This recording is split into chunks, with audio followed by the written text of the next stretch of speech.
ये कहानी है 1938 कैरली नाम के एक आदमी की, हंगेरियन आर्मी में, और वो उस कंट्री का बेस्ट पिस्टल शूटर था।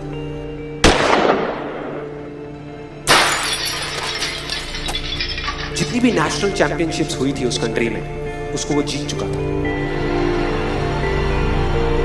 और सबको ऑलमोस्ट कंफर्म था कि 1940s में जो ओलंपिक्स होने वाले हैं उसमें गोल्ड मेडल कैरली को ही मिलेगा। और उसने सालों से ट्रेनिंग करी थी। उसका एक ही सपना था, एक ही फोकस था कि मुझे अपने इस हाथ को दुनिया का बेस्ट शूटिंग हैंड बनाना है, बेस्ट बनाना है, बेस्ट बनाना है। और वो कामयाब हो गया, उसने बना लिया बेस्ट शूटिंग हैंड। सिर्फ 2 साल का फर्क था। 1938 में एक आर्मी का ट्रेनिंग कैंप चल रहा था। क्योंकि वो आर्मी में था तो एक एक्सीडेंट हो गया। उसके उसी हाथ में जिससे उसने गोल्ड मेडल जीतना था, उसमें एक हैंड ग्रेनेड फट गया और वो हाथ चला गया।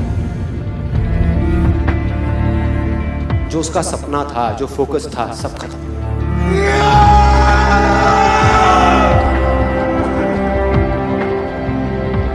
उसके पास 2 रास्ते थे। एक तो ये कि वो बाकी की पूरी जिंदगी रोता रहे और कहीं जा करके छुप जाए, या अपना जो गोल था जिस पे उसने फोकस किया हुआ था उसको पकड़ करके रखे।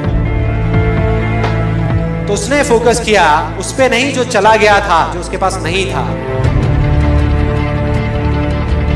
उसने फोकस किया उस पे जो उसके पास था।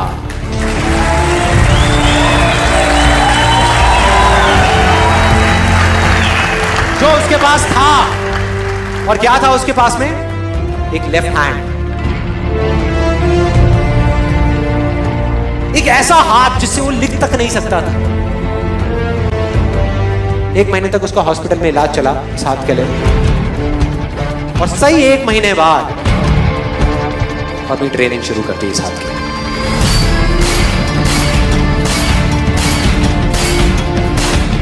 ट्रेनिंग के 1 साल बाद, मतलब कि 1939 में वो वापस आया।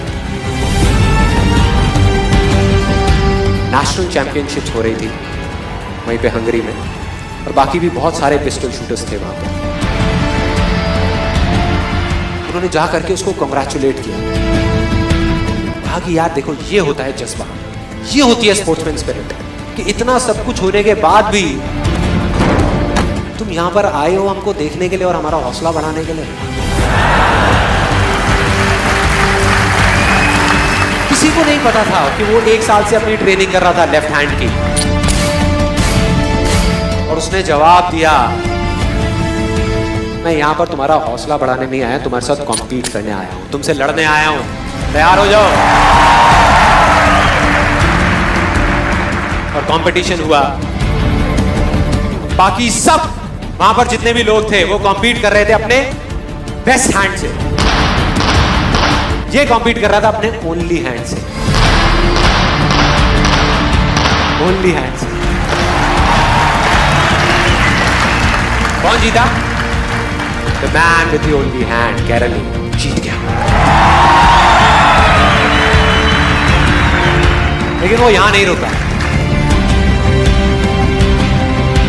उसका गोल क्लियर था कि मुझे इस हाथ को इस कंट्री का नहीं, इस पूरी दुनिया का बेस्ट शूटिंग हैंड बनाना है। उसने अपना सारा फोकस उठा करके डाला 1940 पे, जब ओलंपिक्स होने वाले थे। लेकिन 1940s के ओलंपिक्स कैंसिल हो गए वर्ल्ड वॉर की वजह से।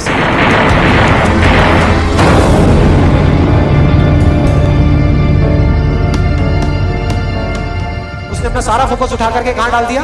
1944 में जो ओलंपिक्स होने वाले थे उसके ऊपर। 1944 में जो ओलंपिक्स होने वाले थे वो भी कैंसिल हो गए वर्ल्ड वॉर की वजह से। फिर से कैंसिल।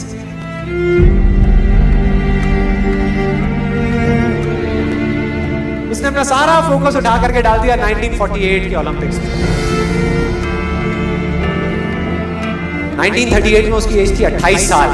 1948 में उसकी एज हो चुकी थी 38 इयर्स। और जो यंगर जो प्लेयर्स आते हैं निकल करके, उनसे कॉम्पीट करना मुश्किल होता चला जाता है। लेकिन मुश्किल नाम का ये वर्ड था ही नहीं उसकी डिक्शनरी में। वो गया, पूरे वर्ल्ड के बेस्ट शूटर्स आए हुए थे जो अपने बेस्ट हैंड से कॉम्पीट कर रहे थे, और ये अपने ओनली हैंड से कॉम्पीट कर रहा था। और कौन जीता? The man with the only hand.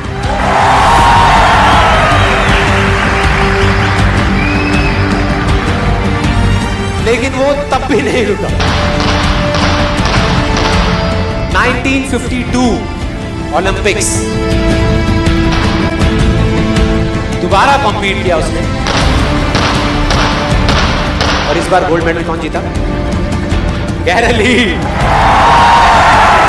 4 साल बाद दोबारा से, और पूरी की पूरी हिस्ट्री को बदल करके रख दिया ओलंपिक्स। इस पर्टिकुलर कंपटीशन में उससे पहले किसी भी एथलीट ने लगातार 2 गोल्ड मेडल्स नहीं जीते।